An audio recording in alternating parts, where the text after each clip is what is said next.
Hello and a warm welcome to the Open Treasury podcast, your go-to source for the latest news and analysis in corporate cash and treasury management. This show is brought to you by CTMfile.com and the Treasury News Network, where treasury professionals learn and share the information that matters most.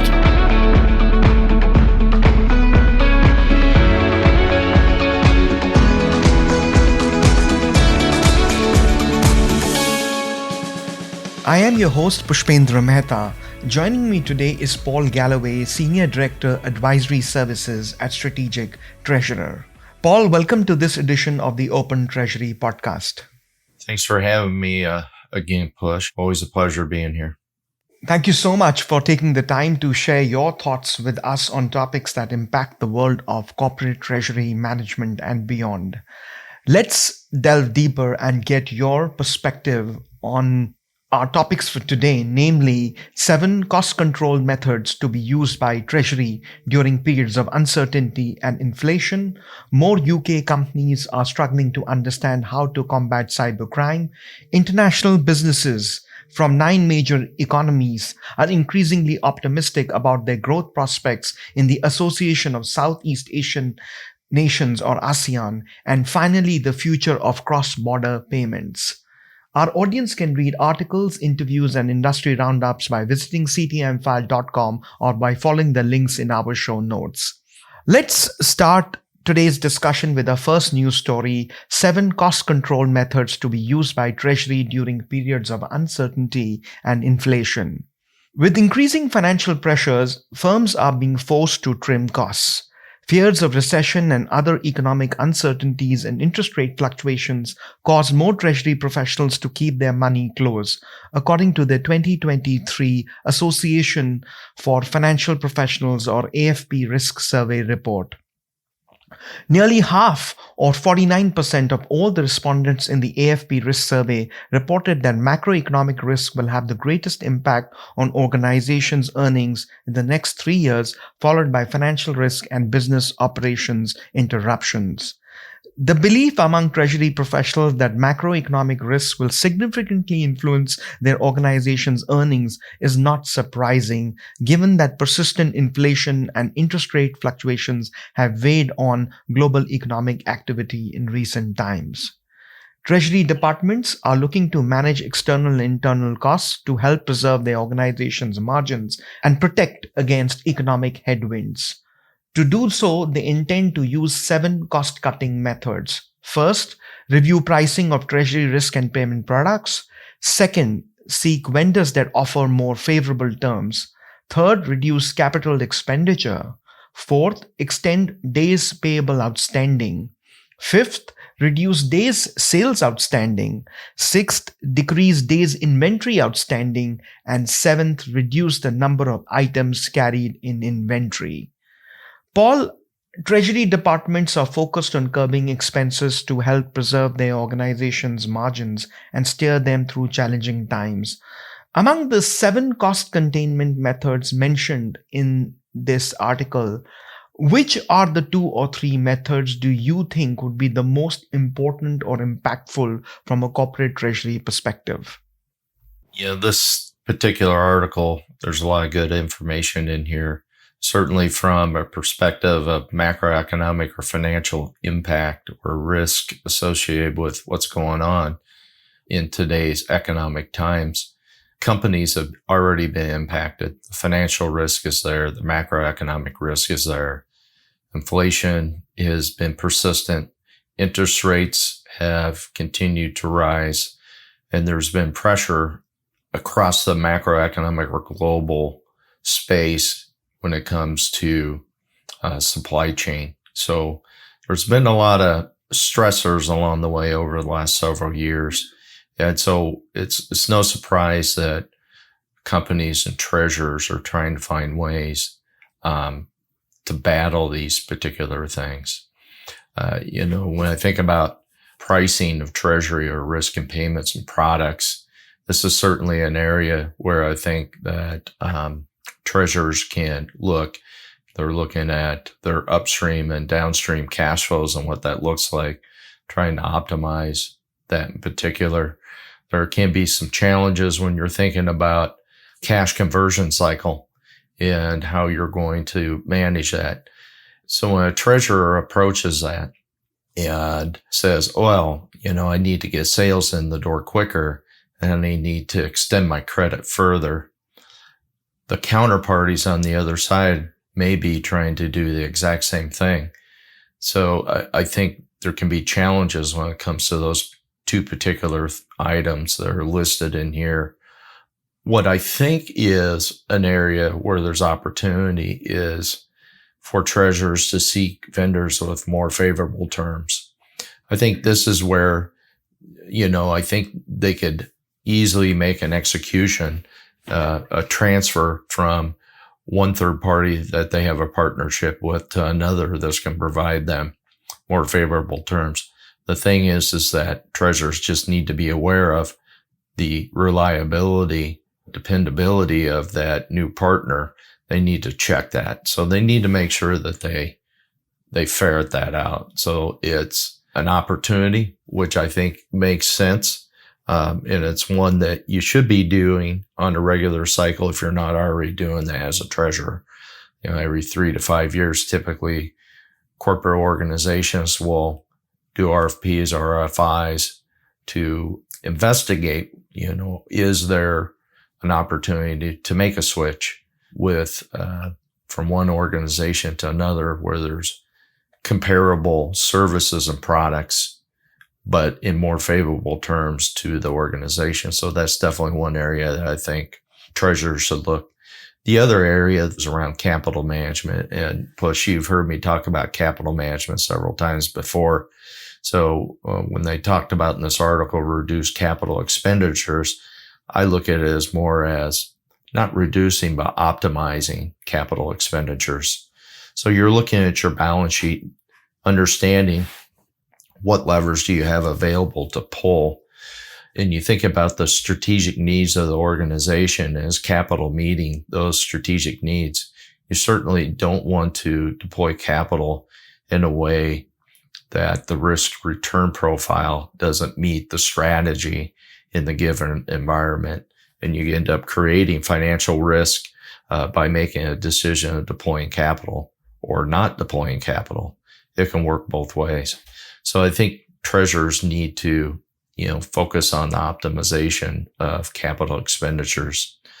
To me, these are the two things that really, really stand out in terms of things that they can do. The last one that may be one that treasurers could consider is around the optimization of inventory. And so that's certainly an area that can always utilize attention. And from a treasurer's perspective, I think about supply chain financing. And are they using the right tools along the supply chain? Or do they have the right partners to optimize inventory along the way? So you don't want to have a delay in receiving inventory that's needed for components for products or services that are being rendered. You don't want to have inventory coming in way sooner than what's expected and it's not being utilized or deployed. You made some great points, Paul, and I couldn't agree with you more. In my mind, reviewing pricing of treasury risk and payment products is an important method to curb costs. And in doing so, I think organizations need to be a little watchful. Having a successful strategy for pricing during periods of inflation and economic certainty, to my mind, should involve a comprehensive analysis of several key factors, two of which you mentioned was, upstream and downstream costs, including cash flow, looking at the distribution channels, competitive pricing, what about the industry or sector's response to inflation, customer behavior and price sensitivity, and product profitability. So a pricing strategy should be aligned with the company's long-term strategic goals and a thorough understanding of demand and market structure. You also mentioned that it's advisable to seek vendors that offer favorable or better terms, which I think is extremely important because it can provide organizations flexibility in managing inventory and production schedules. And you made an equally important point when you mentioned that you need to consider the reliability and quality of the supply chain. I think, if I may add, it is advisable to also diversify sourcing and logistics routes, weaning off dependency from one supplier or one region, keeping more critical materials on hand, and identifying alternative domestic suppliers. Yeah, and Push, I think that's a great point at the end there. We've talked about this a few times. Organizations, just take the U.S. for instance, and U.S. is not alone in this, but organizations are starting to think about supply chain from a strategic standpoint a lot more. There's been a shift to onshore or nearshore certain parts of supply chain so that there's more control. In some instances, it doesn't mean that it eliminates some of the existing pipeline that's in place, but it is shifting. I think it's allowing organizations to have more flexibility to not have issues with stockouts, for instance. That's certainly a problem for an organization that manufactures products and they can't get the supplies in to manufacture the product and the demand's there. What are people going to do? They're going to look for alternatives, and that really hurts an organization. So it's just critical that organizations spend some time around supply chain, the optimization of that, where that resides in terms of supply and how that's financed.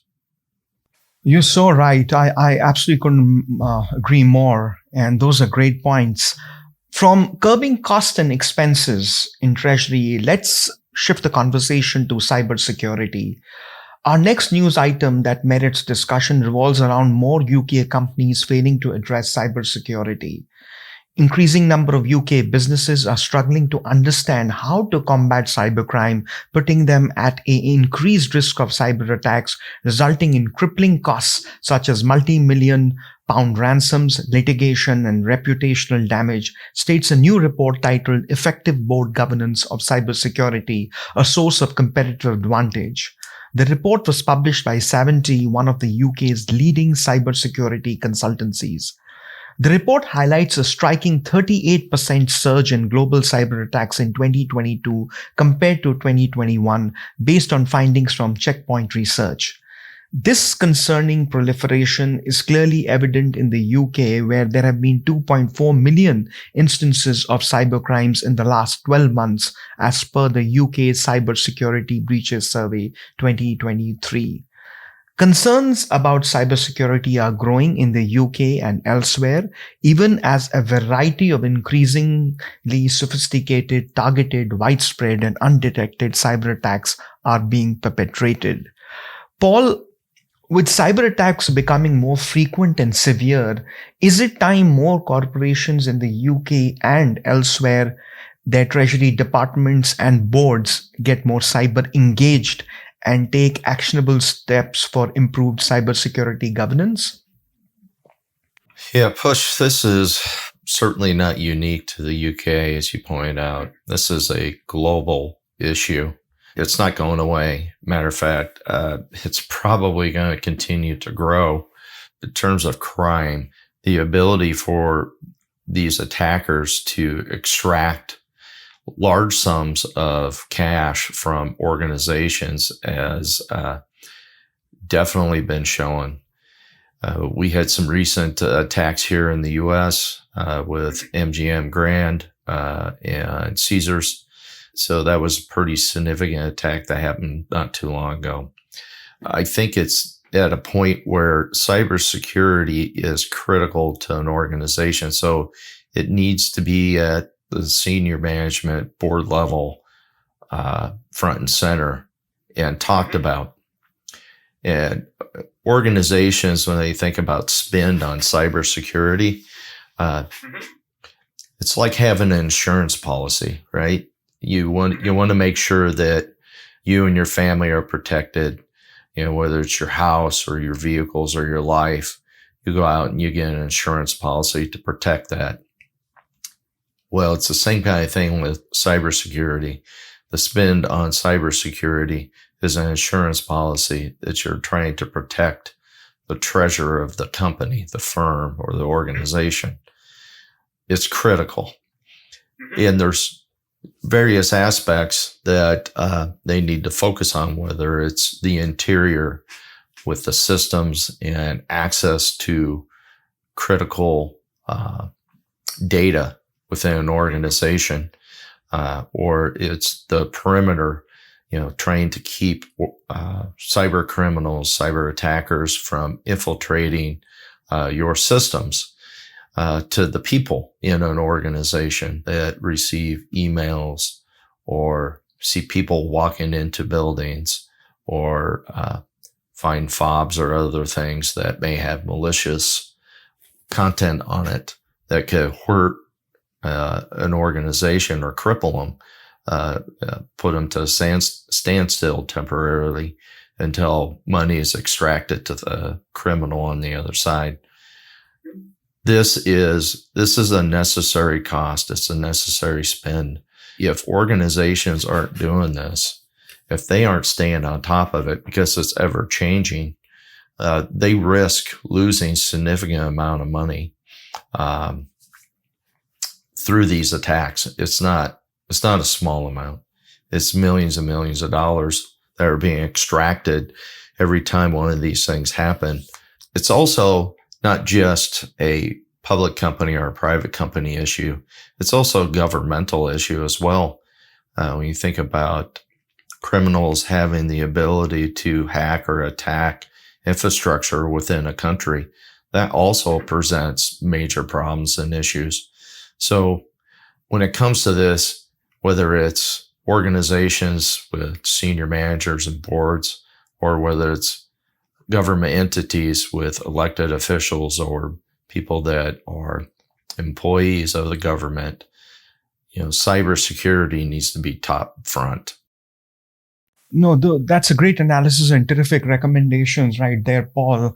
I think you're absolutely right that criminals are consistently probing and exploiting the gaps and the weakest links in the corporate security control framework.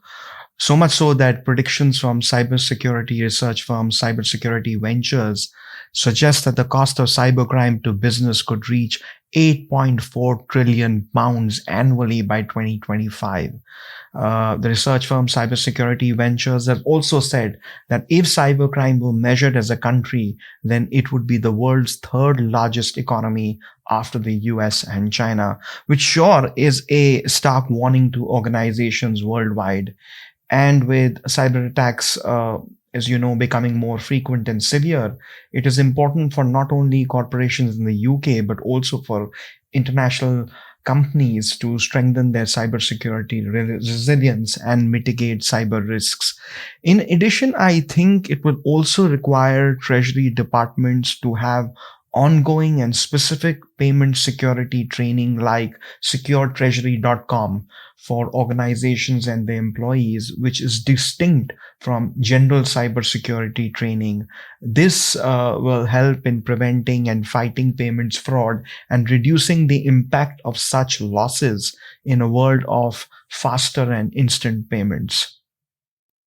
Yeah, Push, if $8 trillion, and, let's assume that's just, a market cap or value of what the cyber criminals could do on a global basis. If $8 trillion doesn't open your eyes, make you think that cybersecurity is a priority, I'm not sure what will. Oh, absolutely. Couldn't agree with you more.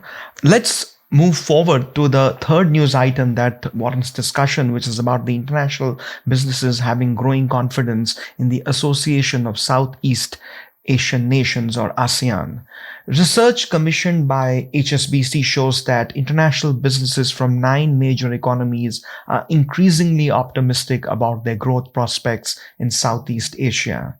They expect sales in the region to grow by 23.2% over the next 12 months versus 20.1% from last year's survey, and 4 to 5 times the rate of GDP growth in Southeast Asia. This highlights growing confidence in the region on the part of international companies. The HSBC Global Connection Survey also finds that businesses from countries closer to Southeast Asia, such as those in the rest of Asia Pacific and Middle East, have a more advanced presence in Southeast Asia and a greater degree of ambition when it comes to regional expansion than their peers from Europe and the US. With a combined population of over 600 million people with an average age of 32 and a GDP growth rate averaging 5%, ASEAN represents an exciting market, especially as it is set to become the world's fourth largest economy by 2035, remarked Tim Evans, CEO of HSBC Vietnam. Paul, from a corporate treasury perspective and your experience and understanding of the Asia Pacific region, why do you think international companies place tremendous confidence in the ASEAN region? Well, I think this article does a nice job of pointing out some of those reasons. The age group, it's a younger age group. It's also a labor force that is well trained. When you combine, skilled labor or skilled, knowledgeable people that have capabilities to deploy those skills, I think, it becomes really appealing. So when you think about just from an investment standpoint, if I'm a treasurer and I'm allocating investments within an organization, this is an area of focus where you would certainly want to have perhaps a little stronger allocation than some other areas in Asia. Middle East is another area as well, talked about in this article. So Southeast Asia, talk about Indonesia, Malaysia, Singapore. We talk about the Middle East, Kuwait, Saudi Arabia, United Emirates. These are areas where there's definitely potential for growth, but the capabilities of these countries are increasing. And I think with continued investment or inflow of investment for these countries to take on more in terms of providing labor and service, the growth looks quite nice. To add to your incredible analysis, Paul, if I may add my 2 cents, I think ASEAN is poised to lead the next era of digital participation spurred by a swift digital transformation over the last few years throughout the region that has shaped almost every aspect of life, including doing business. Moreover, as a trading bloc, ASEAN is one of the fastest growing, accounting for approximately 8% of global exports, and through years of making trading deals, now sits at the heart of 2 major free trade areas, the Regional Comprehensive Economic Partnership and the Comprehensive and Progressive Agreement for Trans-Pacific Partnership. So this makes ASEAN one of the leading bright spots of the slowing global economy. Additionally, I think the ASEAN is also known for its political neutrality. So although tensions erupt sporadically within the bloc, it has long maintained a non-critical stance externally and often internally too. So for the most part, ASEAN's neutral stance has worked to its advantage, allowing it to work with a range of countries who display at times quite opposite political, economic, and security outlooks. So this factor will also help further the bloc's influence on the world stage, as well as make the region a preferred China plus one production hub destination for global corporations. Another aspect that this article points out, not only the organic growth side, but it talks about M&A activity that's occurring as well. They're attacking this growth in 2 ways, and it's not uncommon. One, in inorganic, being the M&A side of things. People usually or typically think about the organic growth of organizations or areas, and the organic growth comes from within. It's their existing products and services that they offer, bringing on new ones, continuing to develop and improve on what they do from an organic standpoint. But the inorganic can also be equally valuable, deploying capital towards M&A and acquiring those skills or those products and services that aren't currently in play. The other piece is the developed supply chains that we're seeing in these areas. take Vietnam, for instance. Think about, Vietnam War that the U.S. had and what Vietnam was like then compared to Vietnam today. This article talks about the competitive wages, the skilled labor force. These are things that are appealing for people that are looking to do investments in countries, in areas where, they have a need and they can get that filled with cheaper access to either supply or labor, but they get it along with the skill that's needed to execute. So I think, this article does a nice job of laying out those aspects. No, those are great angles to keep in mind, Paul. And let's moving forward to the next story that features in our conversation today is the future of cross-border payments. The anticipated increase in cross-border payments in the years ahead presents a major growth opportunity for most astute players in the market, a newly released report by Citigroup states. Future of cross-border payments, who will be moving $250 trillion in the next 5 years, builds on qualitative contributions from key market infrastructure experts from within and outside of Citi, fintechs, and a diversified set of banks spanning across 4 continents.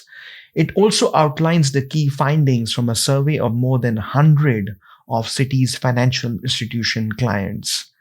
The fierce level of competition in cross-border payments is unsurprising given the rewards on offer.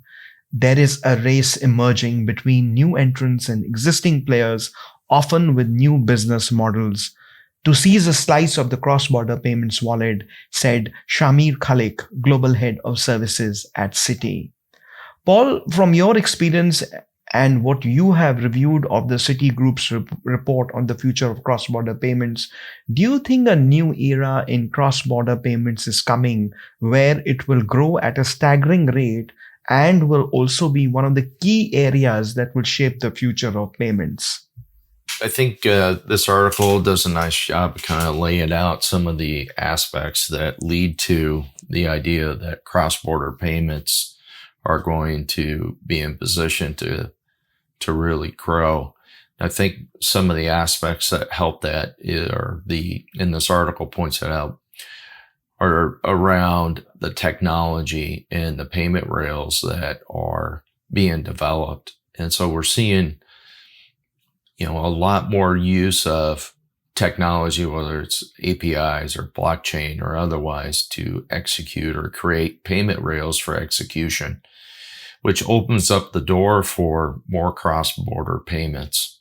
And so to think that it won't increase, I think that doesn't make sense to me. So I do think there's definitely growth opportunity when it comes to cross-border payments. It's going to become, I don't know if this is the right word. I'm going to say it's going to become easier to execute on those. The technical aspects of executing on cross-border payments aren't necessarily easy, but I believe with the increased use of technology, and this article points out APIs, in particular application programming interface connectivity, I think it's going to help make it easier. I expect that we're going to see fintechs in particular really look towards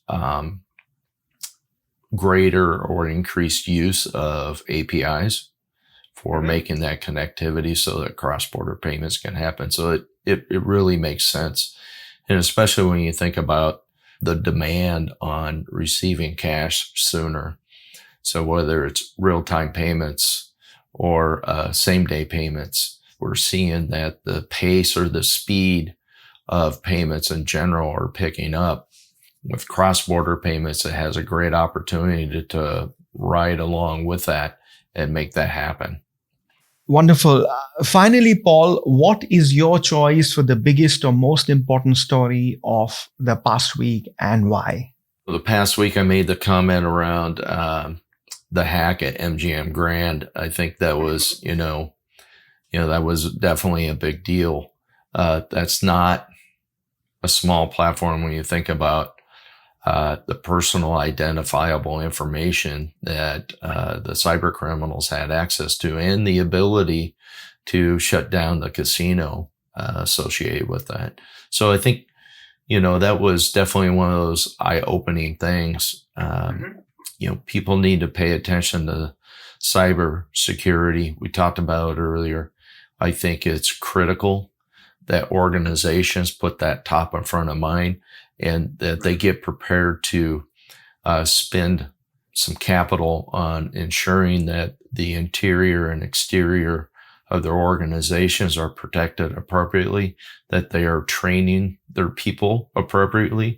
We talked about secure Treasury. It's an offering that Strategic Treasurer has for training people on cybersecurity. We'll go through that, talk about secure clamps, what that means in terms of the areas to focus on to help ensure that you do have security in place at the right level to protect the organization, and that you're keeping up on all the different techniques that the cyber criminals are using today and in the future, because they're changing constantly. We keep on top of that, and we'll continue to keep people that are utilizing that platform, Secure Treasury, to train their people. And so we'll keep them up to speed. Something that needs to be done every year. It's not something that's one and done. This is constant training. It's constantly looking at your infrastructure, your interior, your perimeter, testing it, ensuring that it's fully protected. I just think this has become more and more critical for organizations. And, every time we see a headline news, hey, an organization has been hacked, information has been stolen, they've been temporarily shut down, millions of dollars were given, or it's ransomware, or they flat out, they stole it.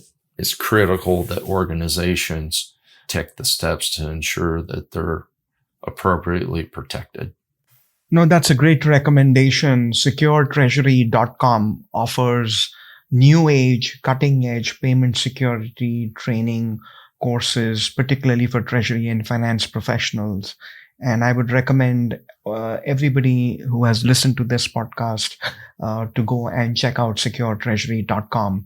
Paul, my choice for the most important story of the past week is the article on the 7 cost control methods to be used by Treasury in times of uncertainty and inflation. I chose this because given the cavalcade of challenges that corporate Treasury has faced over the last 3 years, reviewing and implementing the 7 cost control methods as needed can help Treasury and risk management executives weather economic uncertainty, take some of the bite out of price hikes, unlock efficiencies, and increase profitability. Thank you, Paul, for your valuable insights and informative comments. We would also like to thank our CTMfile audience for joining us on this edition of Open Treasury. Please subscribe and look in the show notes for the article links. Thank you and have a great week.